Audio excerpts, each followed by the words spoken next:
जैसे ही उसने झाड़ू जमीन में मारा प्यारे भगवत प्रेमी, और राजा ने फौरन मंत्री को बुलाया। मंत्री ये बताओ, इस मेहतरानी ने हमारे सामने 3 बार झाड़ू जमीन में मारा और वापस चली गई, इसका कारण क्या है? मंत्री आकर के हाथ जोड़ करके कहने लगे, महाराज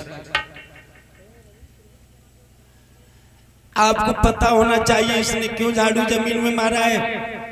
बोले क्या कारण है मंत्री ये बताओ। बोले महाराज इसका कारण मैं जानता हूं, लेकिन मुझे कहने में शर्म आ रही है। बोले कारण क्या है?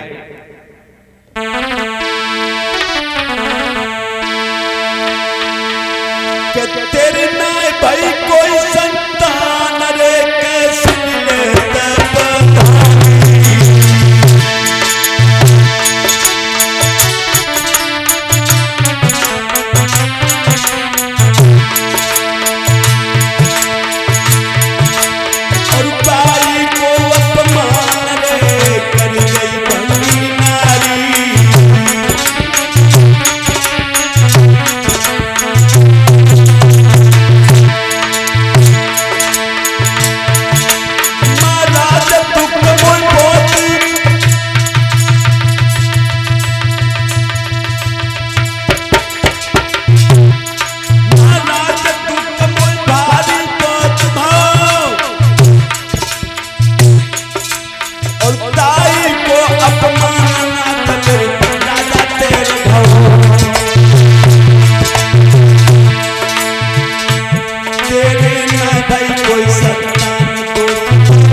महाराज को समझाया है, महाराज आपको कोई संतान नहीं हुई, इसी का अपमान ये मेहतरानी ने आपका किया है। निर्वंशिया लोगों का कोई मुंह नहीं देखना चाहता है।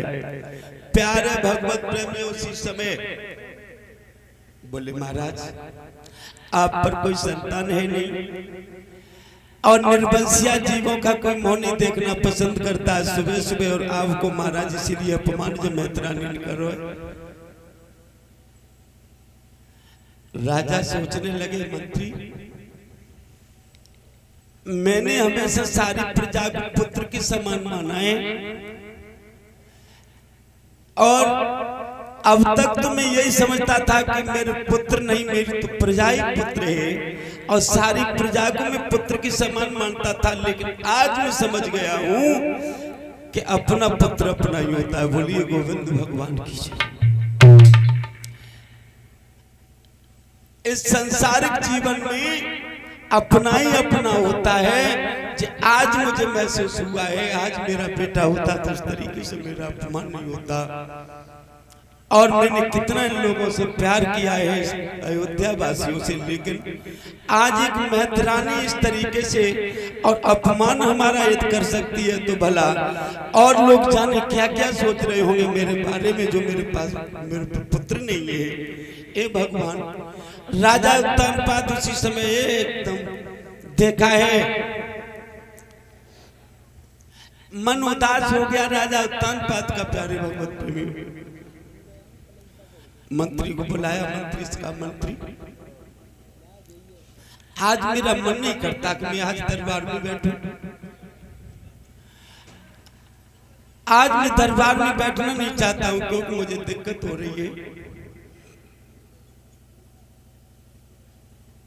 आज महाराज जैसे ही उत्तानपाद पहुंचे महलों में, प्यारे भगवत प्रेमी और रानी सुनीति ने बड़े प्यार से महाराज उत्तानपाद को ले गए और पलंग पर बैठाला हवा करने लगी और जल का लोटा लेकर के आ गई।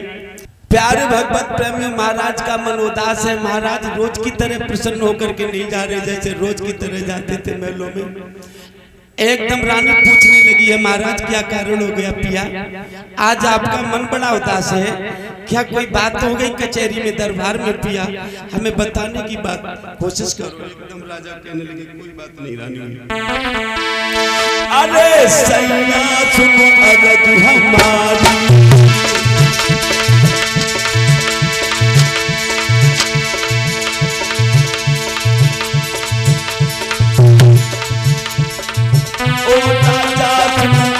हमारी पूछ रही पतिव्रता नारी।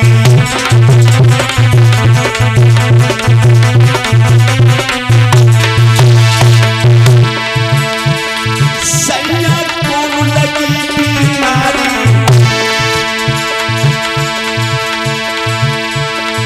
राजा को लगी बीमारी, कैसे उदास भवो तपधारी।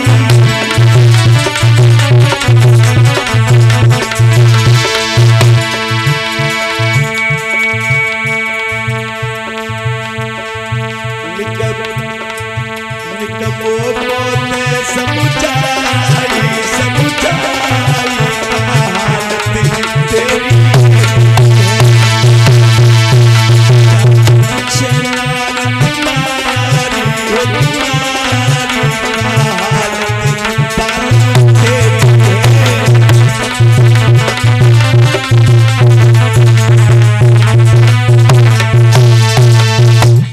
राजा तो चुपचाप जाके पलंग पे बैठ गई। रानी बार बार पूछ रही, आपने देखा होगा कि घर में जब कोई बात हो जाए,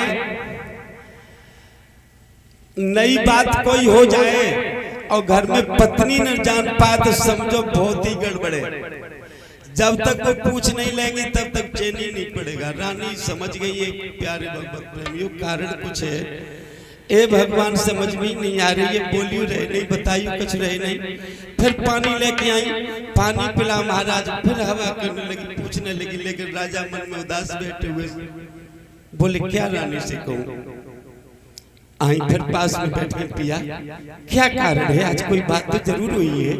आप कितनी समय से बैठे, उदास मन आपका, लेकिन रोज की तरह आप नहीं हो। क्यों मोह मलिन जरदाई छाए रही है और कंचन जैसी काया पिया तेरी को मिलाई रही है, कारण क्या है।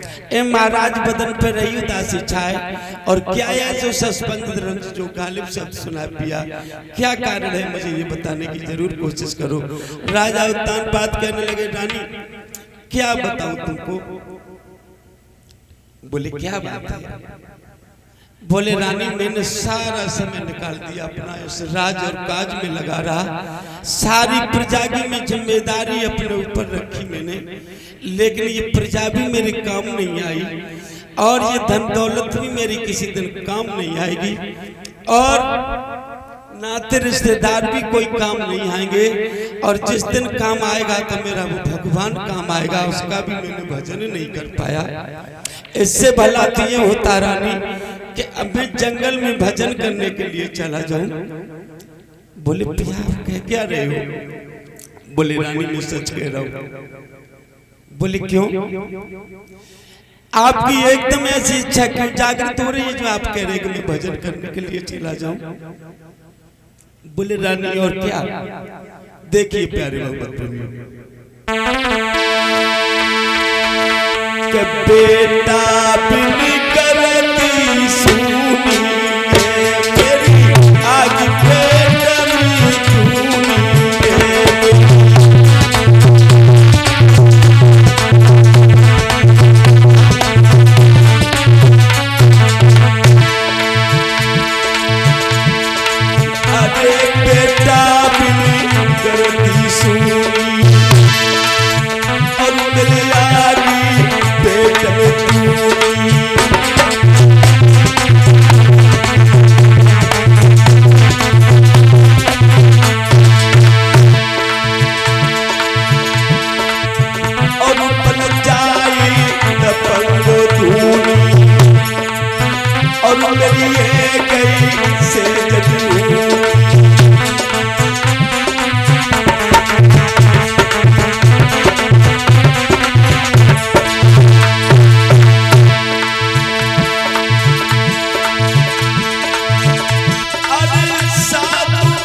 राजा उत्तानपाद कहने लगे रानी सुनी थी ये सारा राजपाट जो कुछ भी है ये बेटा के बगैर सारी की सारी सुनिए करती है किस काम की, इसलिए मेरा मन करता है मैं भगवान का भजन करूं। क्योंकि भगवान ने कोई पुत्र नहीं दिया रानी। रानी समझ गई माता गण भगवत प्रेमी। रानी ने एक महाराज से कहा पिया केवल ये पुत्र का ही तो कारण है, इसलिए तो आप जंगल में भजन करने की सोच रहे हो, जाने की सोच रहे हो पिया, पर इसमें आपका तो कोई दोष नहीं है। एकदम रानी ने महाराज को समझाया। कहा जाता है जो प्रिय रानी पत्नी होती है हमेशा पुरुष की, जो नारी आधा दुख बांट ले वही अर्धांगिनी होती है। प्यारे भगवत प्रेमियों, सुख और दुख, आधा सुख पिया का बांट ले और आधा दुख बांट ले तो समझो वो असली धर्म पत्नी। बोलिए गोविंद भगवान की। अब कुछ पत्नियां ऐसी हैं कि सुख सुख से करो ले लेते, दुख दुख जितना बचा बचा सब पिया को दे देती। बोलिए गोविंद भगवान की। पिया का यदि सुख मिले तो पिया का आधा दुख भी होना चाहिए, लेना चाहिए, वही असली धर्म पत्नी मानी जाती। बोलिए प्यारे भगवत प्रेमियों, आज रानी आधा दुख बांट रही है, लेकिन कैसे पिया का आधा दुख बांटे।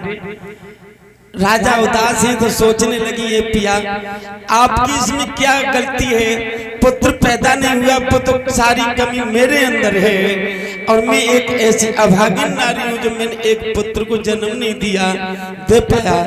ए पिया आपका तो इसमें कोई दोष नहीं है, लेकिन मैं क्या करूं, मेरी ये किस्मत और कर्म में जो लिखा है उससे मैं कैसे क्या कर सकती हूँ। और रानी अपने पिया हृदय सम्राट को समझाने लगी। प्यारे भगवत प्रेमियों,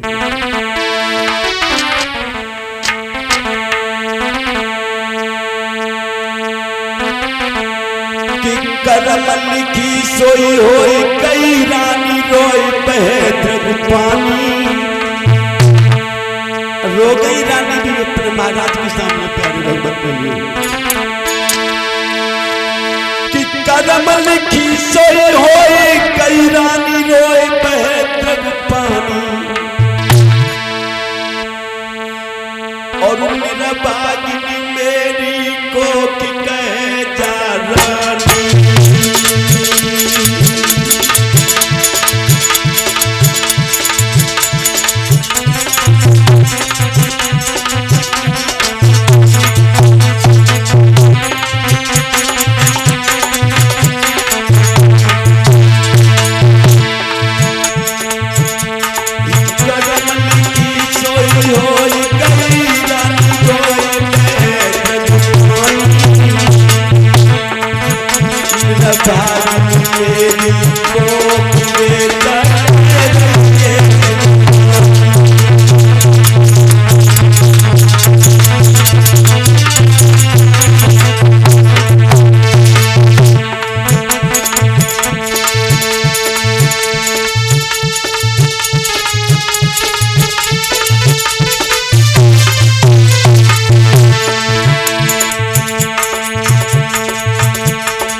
रानी समझाने लगी, कहने लगी महाराज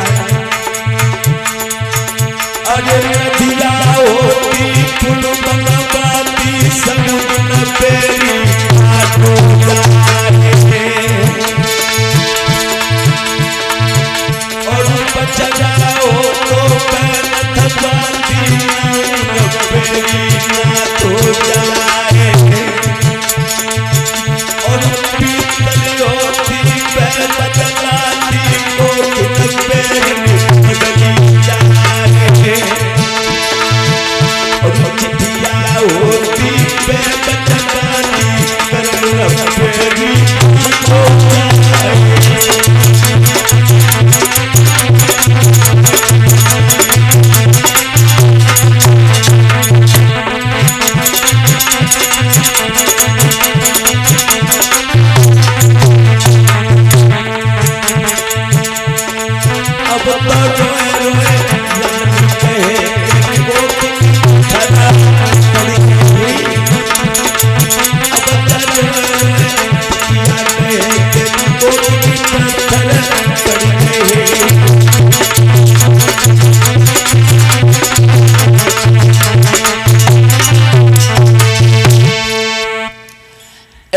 एकदम रानी समझाने लगी, पिया कर्म लिखी सोई होए गई रानी रोए बैद्रक पानी।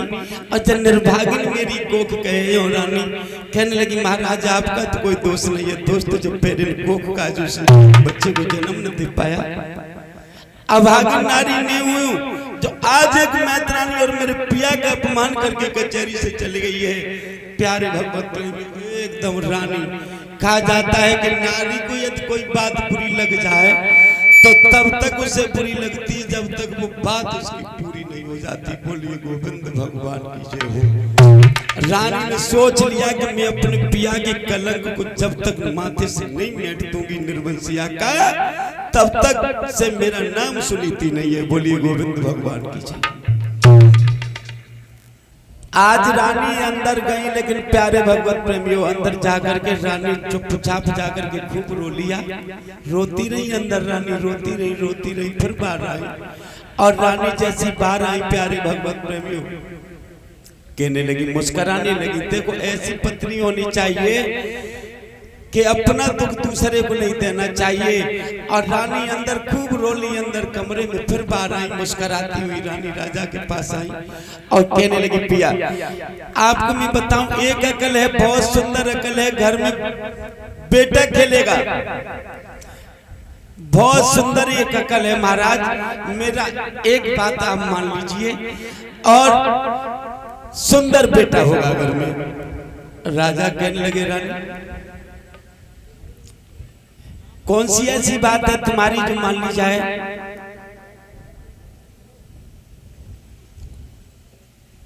प्यारे भगवत प्रेमी उसी समय रानी आई, थोड़ी देर इधर, थोड़ी देर उधर, थोड़ी देर इधर, पिया के एकदम उधर समय महाराज को देख करके और फिर पास बैठ गई। कहने लगी, महाराज एक बहुत बड़ी अकल है। बोले क्या?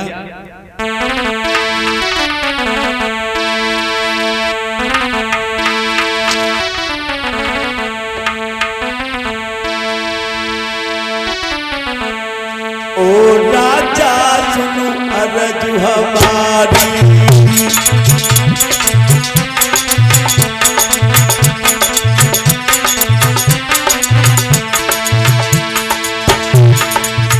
ओ सैया सुनो अरज हमारी, और तुम विभागी कर ले प्यारी।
राजा कहने लगे रानी आप क्या कह रही हो? कहने लगी पिया और कोई उपाय नहीं है, आप ऐसा कीजिए कि आप दूसरी शादी कर लीजिए और दूसरी शादी आप कर लेंगे तो सुंदर सा एक पुत्र पैदा होगा जो उत्तराधिकारी होगा और आपका ये निर्वंशिया का कलंक मिट जाएगा, घर में सुंदर सौत आ जाएगी। महाराज राजा कहने लगे रानी इतनी पागल मत बन जाओ, तुम समझदार होकर के ऐसी बातें मत करो, शादी की बातें अच्छी नहीं होती है रानी। बोले इसमें क्या बुराई है? रानी सुनीति ने समझाया महाराज को। महाराज कहने लगे रानी इतनी पागल क्यों हो रही है तू? इतनी तुझ में समझदारी होनी चाहिए रानी। कहा जाता है कि राजनीतियों कहती है सर दे दे लेकिन चौथड़ दे, और नारियां ये बातें करती हैं तय मौत मगर मुझ सौतन दे। ए रानी उस घर में पैदावार नहीं जिसमें कि कांस हो जाता है, कि उस खेत में पैदावार नहीं जिसमें कि कांस हो जाता है। आपने देखा होगा कि जिस खेत में डाब और कांस पैदा हो जाए तो फसल नष्ट कर देता है। समझाने लगे राजा उत्तानपाद की रानी कि उस खेत में पैदावार नहीं जिसमें कि कांस हो जाता है, और जिस घर में दो सौतरे उस घर का सत्यानाश हो जाता है। रानी पर तुम्हें ये मालूम होना चाहिए। आप कह रही शादी कर ले, लेकिन शादी सौत का आपको मालूम नहीं कि सौत का कितना बड़ा झगड़ा होता है।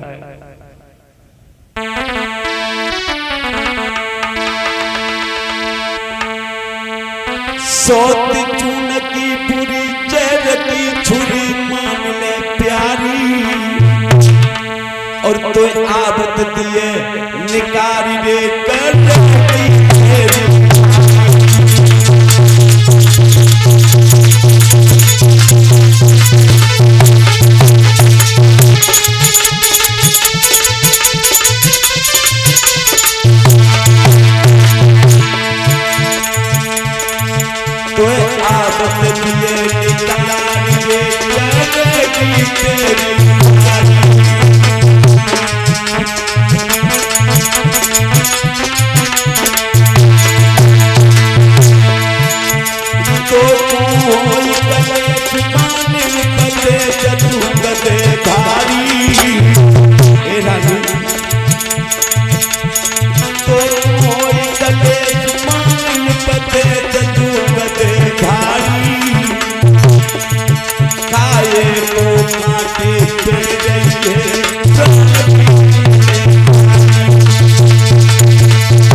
तुझे नहीं मालूम है?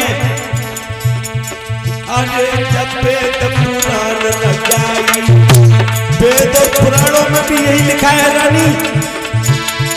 अरे जब वेद पुराण लगाई और जिंदगी किया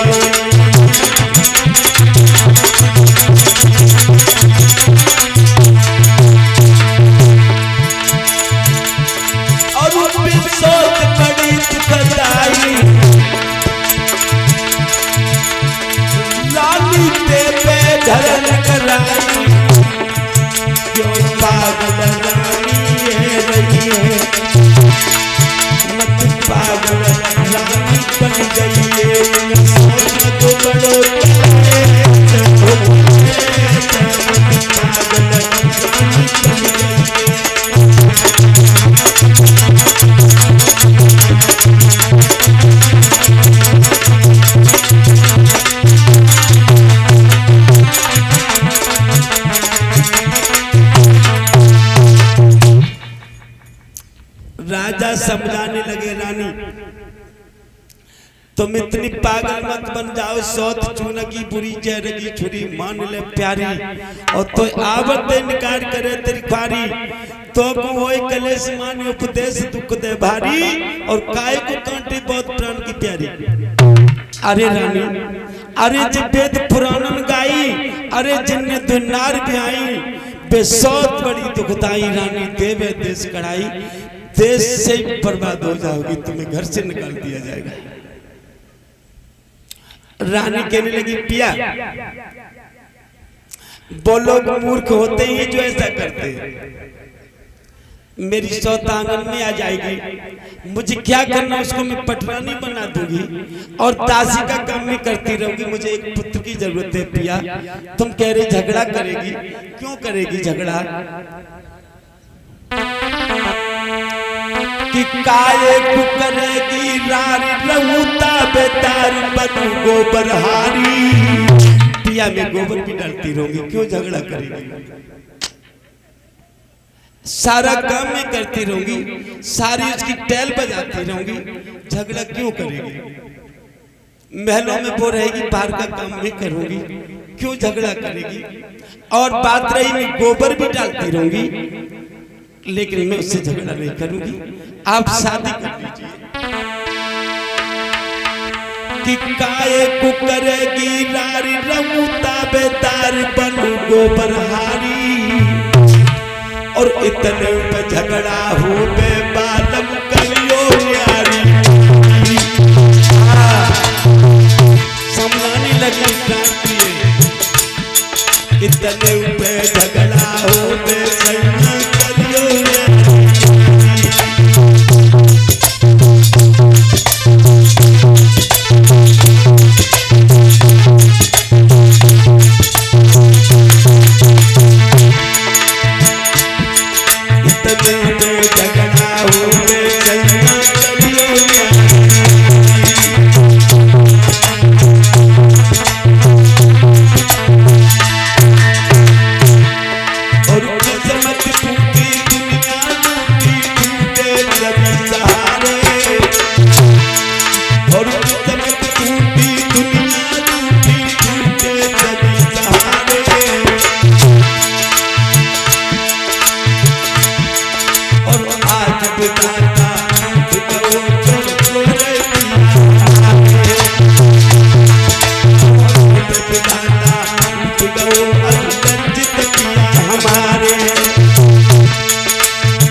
समझाने लगी रानी, कहने लगी महाराज काय को करेगी रारी रहुता बेतार बनू गोबरहारी।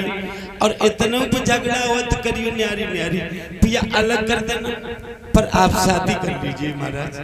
प्यारे भगवत प्रेमी और रानी ने खूब राजा उत्तानपाद को समझाया। कहने लगी मैं एक पुत्र के कारण लाखों कष्ट उठाऊंगी, एक बेटा के कारण में कितने भी कष्ट मुझे पड़ जाएंगे पिया, लेकिन मैं आपसे कोई शिकायत नहीं करूंगी। मेरी सोच क्या कर रही है, लेकिन आप एक बार मेरे कहने से शादी कर लीजिए। प्यारे भगवत प्रेमी राजा कहने लगे रानी तुम्हें पता होना चाहिए मैं एक राजा हूं, लेकिन आप मुझे शादी के लिए मजबूर मत कीजिए रानी। मैं वेद और शास्त्र ग्रंथ के हिसाब से चल रहा हूँ। वेद और ग्रंथ यही कहते हैं कि इन झंझटों में कभी दोबारा मनुष्य को नहीं पड़ना चाहिए। एक नारी सदा ब्रह्मचारी रहना चाहिए। ए रानी तुम हमारे लिए पतिव्रत धर्म नियम का पालन करने वाली हो। रानी सुनी थी मैया ये पतिव्रत धर्म नियम का पालन करती थी। माता बहनों भगवत प्रेमी आजकल आपने देखा होगा पतिव्रत धर्म नियम का पालन कैसे मनुष्य को करना चाहिए। आपके यहाँ कथा तो होती रहती है, आचार्य लोग जरूर बताते होंगे कथा में। और पतिव्रता नारी की पहचान कैसे की जाती है, बोलिए गोविंद भगवान की।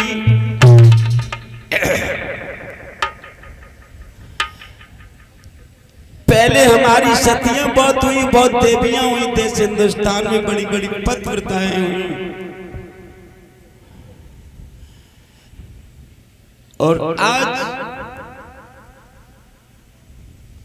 आज भी सतियां हैं मेरे देश में, माता बहनों भगवत प्रेमी पतिव्रताएं भी हैं आज भी मेरे देश में, लेकिन आज पहचान नहीं हम लोग कर पा रहे हैं कि पतिव्रता की पहचान क्या होती है, सती की पहचान क्या होती है।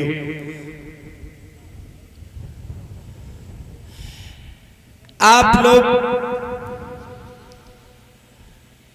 बता सकते हैं कि पतिव्रता की पहचान क्या होती है? ये मत सोचना कि मैं कोई आपसे प्रश्न कर रहा हूं, प्रश्न नहीं कर रहा हूं।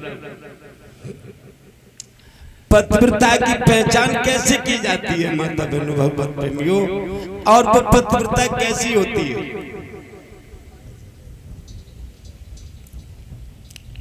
ये मत सोचना कि मैं प्रश्न कर रहा हूं, पर पूछ सभी गुराओं बहनों को भी भाइयों को भी, पतिव्रता की पहचान कैसे की जाती है बहनों?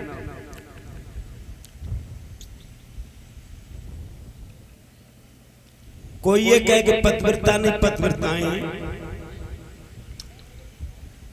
पतिव्रताएं हैं, ये सच है, पर उसकी हम पहचान कैसे करेंगे? बोलिए गोविंद भगवान की। आज मैं तुमको बता के जाता हूं, चाहे भले किसी ने बताया। पतिव्रता की पहचान काय विद्वानों ने की कार्येषु मंत्री वचनम सुदासी मातेश भोजन सेनम सुरंभा। पतिव्रता की पहचान श्री वर्णन करते श्री सुखदेव महाराज व्यासपुत्र समझाते उत्तरानंद राजा परीक्षित को कहे, राजा परीक्षित पतिव्रता लड़की के 4 लक्षण होते हैं, 4 बातों, जो 4 बातें जिस लड़की में पाई जाती है वो लड़की आज भी पतिव्रता है। ध्यान देंगे कथा में प्यारे भगवत प्रेमी।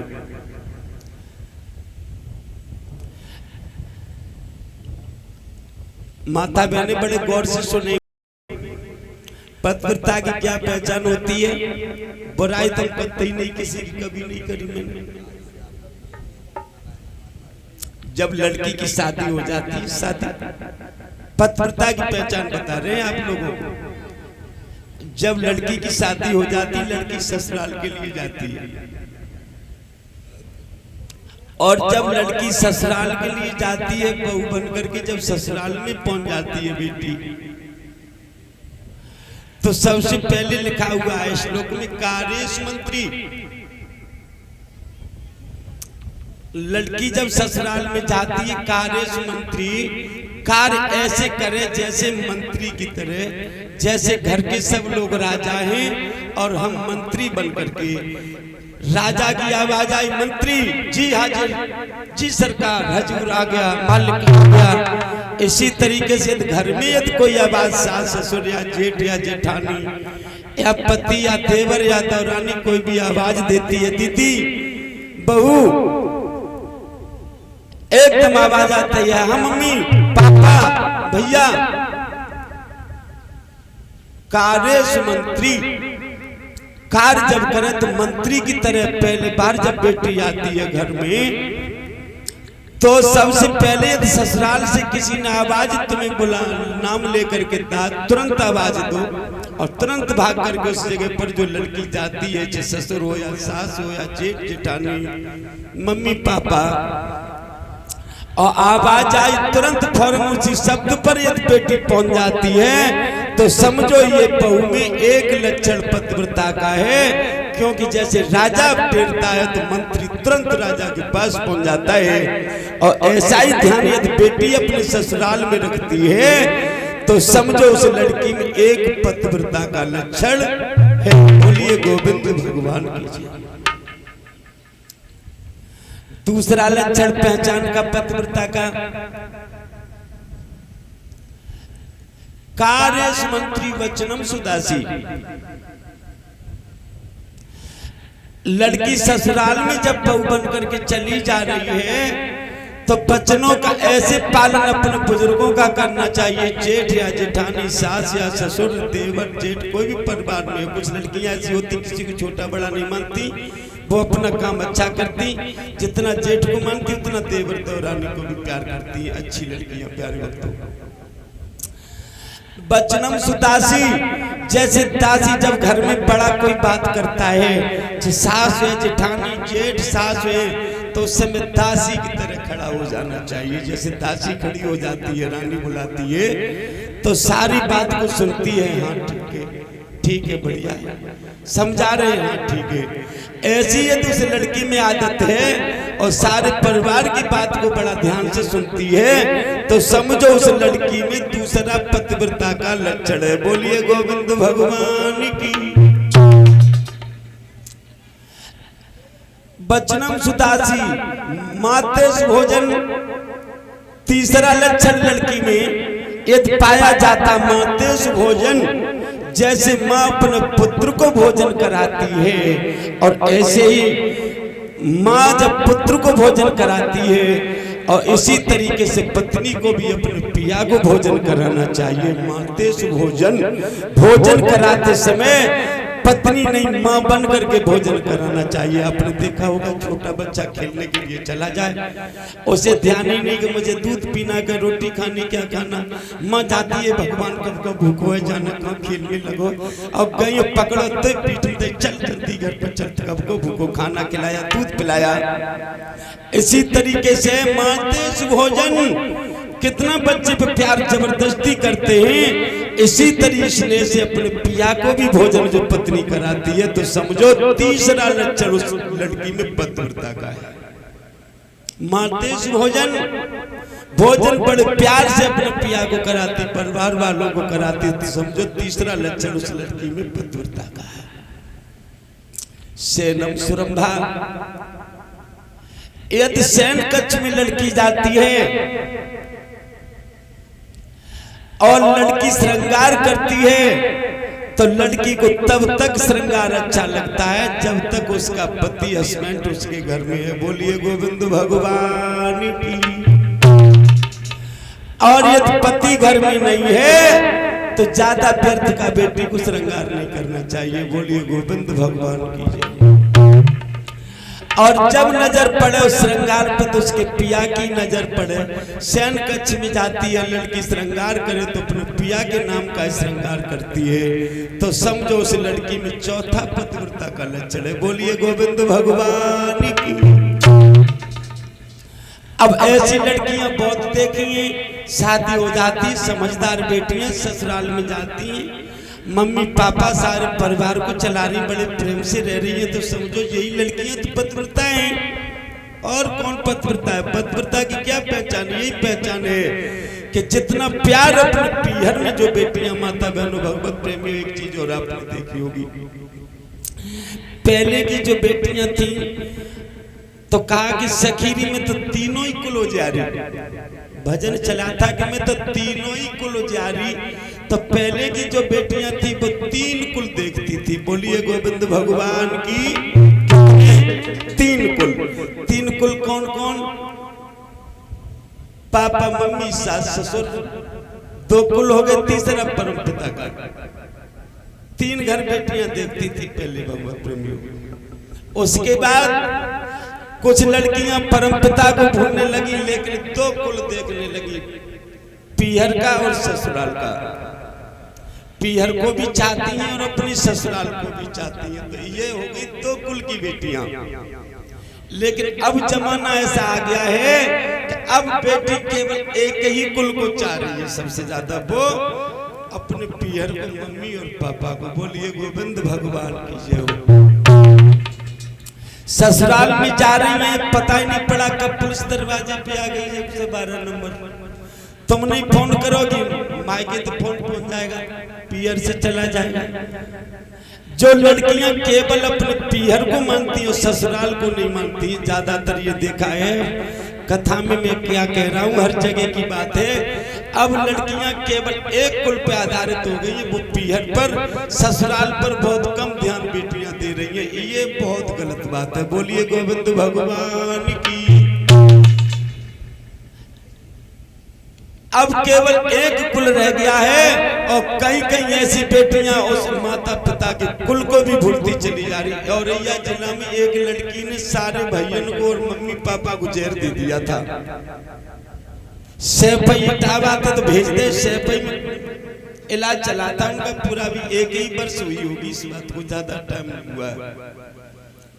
भैया, भाभी, छोटो भैया, छोटी बहन, मम्मी और पापा, ऐसे कुछ लोग थे, सबको जहर दे दिया था अपने घर में, एक आशिक के चक्कर में। बताइए, बोलिए गोविंद भगवान की जय हो। माता बहनों, भगवत प्रेमियों, बेटियां ज्यादा नहीं तो 2 कुल की तो मर्यादा जरूर रखी। जितना अपना प्यारा पियर है तुम्हारे लिए, इतना ही प्यार अपने ससुराल से भी बेटियों को करना चाहिए। तो कभी मम्मी पापा के पास कभी न झगड़ा होगा, न व्यर्थ के हमें बदनामी मिलेगी, न गांव के लोग कभी मुझे बुरा भला कहेंगे। बोलिए गोविंद भगवान की जय। बेटी की शादी हो जाती है तो ज्यादा समय तक बेटी को पीहर में नहीं रहना चाहिए। माता बहनों, भगवत प्रेमियों, ज्यादा समय पीहर में नहीं रहना चाहिए, ज्यादा समय अपने ससुराल में बेटी को व्यतीत करना चाहिए। श्री सुखदेव जी वर्णन करते हैं, राजा परिषद, रानी सुनीति पतिव्रत धर्म नियम का पालन करती थी। ये चारों लक्षण रानी के अंदर थी। कार्य करती थी तो मंत्री की तरह करती थी, वचनों का पालन करती तो दासी की तरह पालन करती थी, और भोजन महाराज को कराती तो माँ बनकर के भोजन, माते से भोजन कराती थी। और शयन कक्ष में जाती, शयनम सुरंभा, तो रंभा की तरह अप्सरा बन जाती थी, लेकिन अपने पिया के लिए अप्सरा बनती थी। बोलिए गोविंद भगवान की